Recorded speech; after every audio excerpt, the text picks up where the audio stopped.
Fuck, I gotta fucking put an end to this.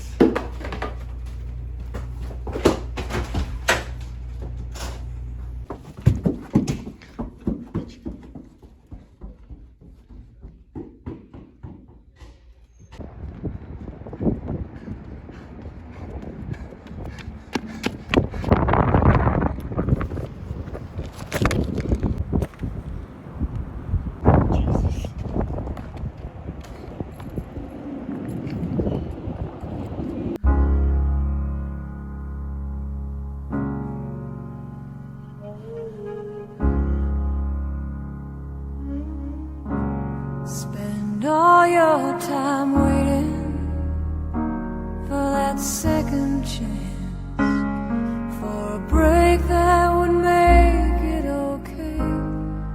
There's always some reason to feel not good enough, and it's hard at the end of the day.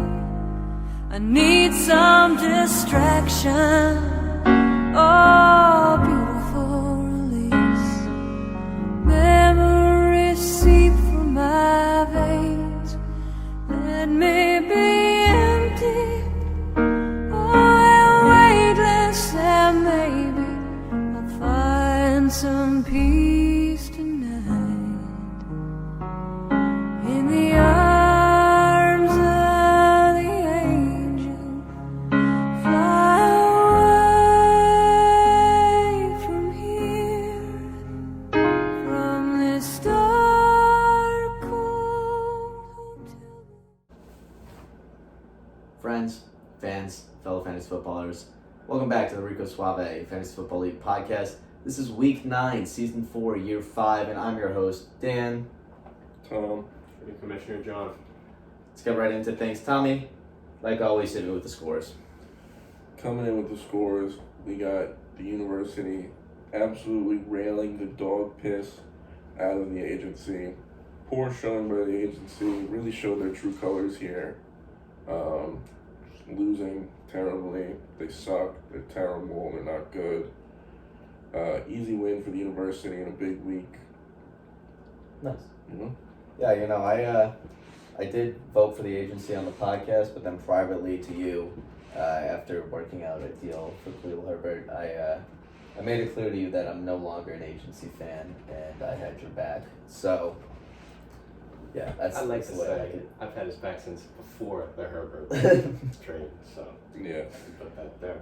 You know, Khalil Herbert's 8.8 points really helped me beat the agency by 52. Otherwise, I would have only won by 44. Yeah, yeah, That's cutting it close. yeah. Yeah, and I needed the 52-point win. Yeah. Next up, we got Craven Moorhead over the concentration campers. 127 to 103. Not the greatest showing by Moorhead. He could do better. But, you know, he really stomped it on the concentration campers, like Phil Murphy stomping it on Jack Chittarelli. I love that one. That was a horrible reference because that is a really tight race right now, which it never is against the Campers because they're a dog shit team. And, I mean, could you expect anything less than a fucking 1-17 right now? No. You think? Yeah, dog shit. Next up, we got a heartbreaker here. We got the Wizzies over the Serial Boys. Devastating loss, you know. Not a great week. Players underperformed. You wanna? Yeah, we had say some a words? little bit of an injury with Kyler Murray where he hurt his ankle and left the stadium in a boot. We had Tunyon tearing an ACL and going out for the fucking season. And then Zeke and Cook had a tough time because the backup QB came in for the Dallas game. Really slowed the pace of things. Somehow got the wide receivers still involved, but ruined Zeke. And then Cook just couldn't pull through. I mean, these are some guys that I expect a lot more out of, so I'm not thrilled with their performance, but, you know, they're going to come back strong. This is just getting through a bad week. Yeah. Just getting them out of the way. Yeah, still, we outscored the Campers, and that's really what matters. Yeah. Next up, we got a shit show of a game. Wilson and Sons over the Marauders.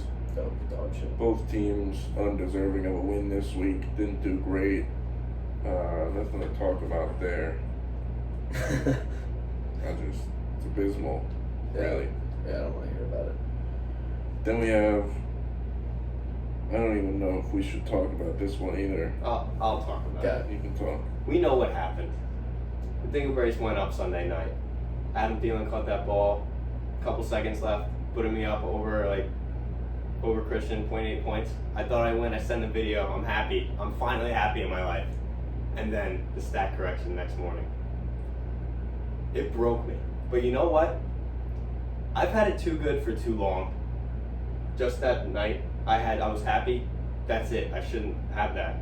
Why should I, Why should I? And I think it really humbled the Berries. We were on a 2-win streak. That needed to end, honestly. We need to get back to work. We can't have it good for too long, or we won't know how bad we ever had it. We're going to stay humble. Yeah. Rest in peace to Derrick Henry. Oh, that too. That fucking sucked. Yeah, horrible week for football. I didn't enjoy it one bit. Just don't fuck football this week. Week 9's getting much better though. God, I hope so. Yeah.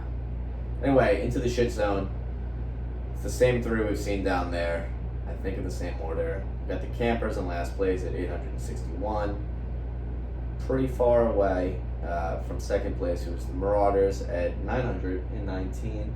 Did they close the gap a little? They might have, right? They outscored the Marauders. Maybe the Campers, maybe to the Marauders, but I pulled away. I'm in third now. Yeah, you pulled away, but I think the Campers slowly closed the gap here on Marauders.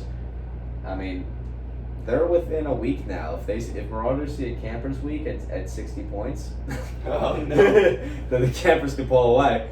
Who knows? I think there's a game here now, though. The Campers have slid back into the bowl. Yeah. After being flushed away last week. And the Marauders, they're fighting again. University, on the other hand, comfortable 100-point lead now at 965. Congratulations, guys. You are sipping tea with Queen shit herself. Yeah, you have a little bit of room now to play. And with the way your guys have been playing, hopefully it stays that way. Anyway, let's go to matchups this week. We're starting off strong with what should be probably the easiest pick anyone's ever had to make. It's the Cereal Boys versus the Agency. I don't even know what to say. The Cereal Boys are just due to absolutely prove everybody why they're as good as they are. Fuck Will. Hard? Question mark. Yeah, I don't even think I have to worry about anything. His team's dog shit. He's got buys this week and injuries, and Clyde Edwards-Hilaire's not going to put up any points, even with the bullshit backup fucking quarterback that the Packers have. I'm not worried. Not worried one bit. No, I don't think you should be worried. Yeah. The Agency is not great. Yeah. We've known this. They are falling hard. They were playoff favorites a couple weeks ago. What happened? 2-game losing streak. Yeah. It's not looking good for them. They got to turn around, but it won't be this week because they get to play the Cereal Boys. Cereal Boys win. Yeah, I mean, fuck the Agency. Fuck Will. Yep. And Cereal Boys for life. Also, I'd like to point out that Will has this weird thing where he doesn't buy Christmas gifts for people, and so fuck him for that. Yeah. That's weird. Yeah. Anyway, on to the next one. Again, super fucking easy pick. We've got the Campers versus Wizzies. Do I even have to state who I'm picking for? We all know. The next game. Wizzies all the way. Next up, we've got Moorhead versus Wilson and Sons. The one interesting game of the week, maybe. That's a tough one for me. I think Wilson and Sons kind of has continued to fall off. I'm not as big as a fan as I have been of them in the beginning of the season. And Moorhead's come to prove why we liked them so much early on. So I'm taking Moorhead this week. Yeah. Wilson and Sons needs a win. Yeah. And with the Ernest Johnson in that lineup, I don't think they get it. No. So Moorhead wins. Yeah, I'm going to have to go with Moorhead as well. It's just... Even though Wilson and Sons, everyone needs them. I mean, Frank's going to be a playoff team. Yeah. Otherwise. Hate to say it. Anyway, we've got the next game. Pretty clear-cut winner here. It's me and my JJ versus the Marauders. me and my JJ, we say it every week, he needs to come back down to earth. He sort of did against John and just got a lucky win. This might be a bounce back week for him, and he absolutely crushes the Marauders with a score of 163 to 89. Marauders need to put a stop to this. Someone needs to put a stop to this team. It wasn't me last week. They're on a win game of four wins. Win streak of Four 4. Yep. streak of 4. Man, Marauders need to beat them, but I don't think that's gonna happen, honestly. You know, every dynasty has their heel. You know, sometimes the Patriots just couldn't get over Miami. Mm-hmm. Christian lost to Connor earlier in the year. Oh. You're right. But Connor Law is the only team to lose to the Campers. Hey man, The Jets beating the Titans. Jets beat the Titans. Titans Yeah. and the Bengals. Yep. So Connor is the Jets, yeah, Connor, you're the Jets, bud. You play great against good teams. and you're playing the Bengals this week. I like that. I like Yeah. that a lot. That's good. Anyway, let's go into the game of the week. Everyone's favorite matchup besides maybe the Judas rivalry. We've got the University versus the Dingleberries. I mean, these two guys have been duking it out for years, always putting up interesting games for all of us to watch. And it's one that I have to stick to my guns like I always do, and I gotta apologize to you, Tommy, because I'm taking the Dingleberries all the way, even without Derrick Henry. Thank you. Yep. Cordero Patterson, Jonathan Taylor. Still good. Yeah, I mean, JT's the running back one this week. yep. Jordan Love, man. What's not to love, right? Yeah. Backup quarterback in the Green Bay Packers starting for the Dingleberries. Who would have thought? Not me. But he's going to pull it out for us. It all depends on him, and I'm putting all my chips on the table for him. Nice. I mean, this is our league's Steelers-Patriots game. Mm-hmm. And, you know,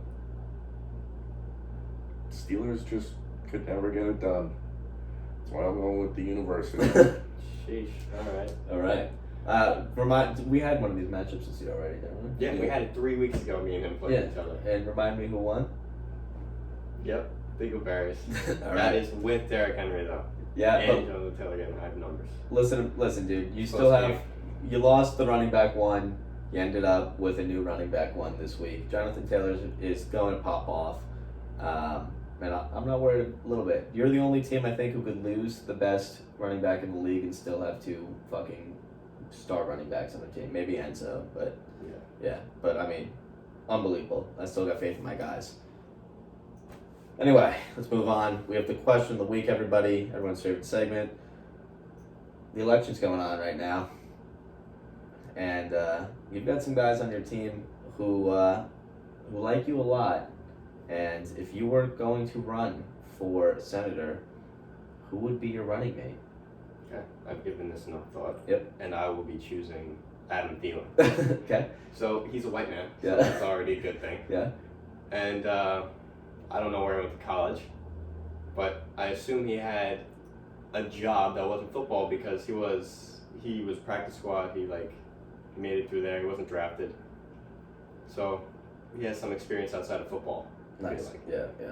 And I think he would be great in the political science sector, and that's why I chose him. Okay. Yeah. That's it. Tommy. My running mate would be Michael Pittman. Solely because of the 2 touchdowns he caught last week. I don't care what his beliefs are. He could be the most radical, whatever you want, whatever side of the political spectrum he's on, the farthest you can think about. I don't care. Those 2 touchdowns made me cream my pants, and he's going to run with me. Nice. Yeah, when I think of people who can run as my running mate, I think of men who can actually physically run, and that's Deebo Samuel. Nice. All right, this guy consistently runs 80-yard fucking routes every single game. I mean, that's a guy who could run. Simultaneously, he also tends to just take every Wednesday off of practice, so we have plenty of time to work on stuff. I mean, that's my guy right there. We all picked receivers. Interesting. Receivers are. We didn't pick running backs for running mate. No, we that's could have awful. made a much better joke, but fuck all our running backs. Anyway, I hate to do this to you, but we're bringing back worst managerial decision. Taiwanese Dingleberries get it this week for starting Kirk Cousins over Aaron Rodgers. If you started Rodgers, you would have gotten the dub. You know, he didn't have his assets, but he's a guy that you could always trust, I think. And I don't trust him that week for some reason. yeah, you lost your faith in him. I think he's done you dirty times before, week 1 especially. Yeah, and so you felt like you couldn't trust your guy, and I think that's what hurts the team the most is when you lose trust in your players. Yeah, definitely. He's getting you back right now. Fucking Corona now. Yeah. Unvaccinated, but doesn't believe in God, so I don't know what he believes in. Yeah. Anyway, let's bring it to a reoccurring segment that doesn't happen every week. It's the playoff predictions. We're gonna pick our 4 teams to make the playoffs and to make the finals. So I'll start us off. I hate to do this and back off my word, but I think me and my JJ are making the finals. I've hated them since day 1, but they proved me wrong. They have a 99% chance of making it to the playoffs, and I think they have a pretty good chance of making it to the finals as well. And who are they versing? It's none other than the Cereal Boys. These guys are stronger than ever right now. Have basically no hiccups besides Kyler Murray's bye week in week 12 right now. I mean, there's nothing to worry about for these guys. They're steaming their way to the championship. And of course, who else made it and are going to have to, play out for 3rd and 4th? Well, it's my favorite team in the league, the Dingleberries. And some guys that I've also shit-talked a little bit, but I'm starting to respect now. It's the Wizzies. They beat me last week. And if you could beat my team, maybe you have a shot at making it to the playoffs. Tommy, to you. So, my playoff picture, I'm making it in at the 4 seed. I'm going to get in there probably like 7 and 5. The 3 seed, I got Dingleberries getting in there, falling off a little bit, but they're going to be in the 3 seed. Then I have the Wizzies at the 2 seed and JJ at the 1 seed. But I upset JJ in the first round. And the Wizzies beat the Dingleberries in the first round. Hate to do it, but, I'm starting to like Enzo's team. Don't like Enzo, but I like his team. We meet in the championship, and we battle it out to see what other manager can finally tie John from championships. Nice. Hate to see that. So, I don't think Enzo makes the playoffs. I have 4 other teams that I like better. 1 is Craven Moorhead. I like the team a lot. Then me and my JJ, of course. And then 2 teams that are on this podcast right now. The Cereal Boys and the Dingleberries. That is the championship picture. That's all I gotta say, I think. That's fair. I'd like to point out that we all picked the Dingleberries to make the championships. And we also all picked JJ. Yeah. Anyway, I have a new segment for everyone. It's called Dan Shit Talks Tarek because he thinks everyone is out to get him. I offered Tarek a trade last week, and actually I've offered him many trades, and I text him right after each trade because he doesn't answer for hours upon hours like many other people in this league. And I hit him with, "Hey buddy, we doing this trade?" And he's like, "No." And I'm just straight up no. I'm like, "Why?" And he's like, "Because," with no explanation. So I, of course, provide receipts on why Amari Cooper and either Lockett or Judy, his choice, would provide his team much more depth than the DeAndre Hopkins and Tyler Boyd duo.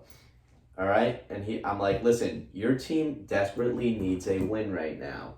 What do you have? You have a Hopkins who is nursing an injury, who desperately needs just anything to happen on that team, who isn't going to get it this week because he is going to play 50% of the snaps. All right? Because he's hurt. He's hurt. There's nothing else to say. Right? And Tyler Boyd is just a dog shit fucking wide receiver anyway. Don't know why you're starting him. Here are 2 guys who are going to do you well. They combined for like 52. I was right. What did his guys get? Like 20-something collectively. So I provided receipts Am I happy that he didn't take the trade? Yes, because DeAndre Hopkins is dog shit. But, I mean, this guy thinks everyone's out to get him, and he's making these little statements in the chat saying, oh, Dan provides dumb reasoning for the trades that he offers. No, that's a lie. You just are too stupid to understand anything. Anyway, let's bring it to the cum corn. Okay. Hey, Commissioner John. We got a letter this week. Let's open it up. RSL Flag Football Invitational. November 26th, 1 p.m. Eastern. Be there. Holy shit, am I excited, everyone. The RSL game will take place on Black Friday. It should be the same as last year. Same as last year. Bring a friend. You know, we'll have some fun, you know. I'm pumped. So you get a +1? Yeah. Do you get a +3? Yeah. Plus 8. I'm bringing Will. Okay, you can bring Will. Alright. Because he's not. He didn't get the invite, Yeah. Everyone excited? Yeah. Alright. Just making sure. You guys excited? Maybe leave a comment. Maybe subscribe. Maybe like. Turn on that bell. Sponsors.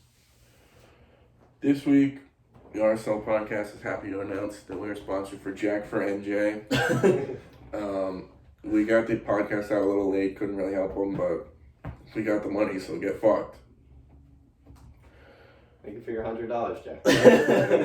Jack, we own the Instagram at Jack4NJ, spelled Jack FORNJ. Just so you know, if you'd like to buy it from us, please contact Braden Sanfilippo. Anyway, thank you for joining us on the Rico Suave Fantasy Football League podcast.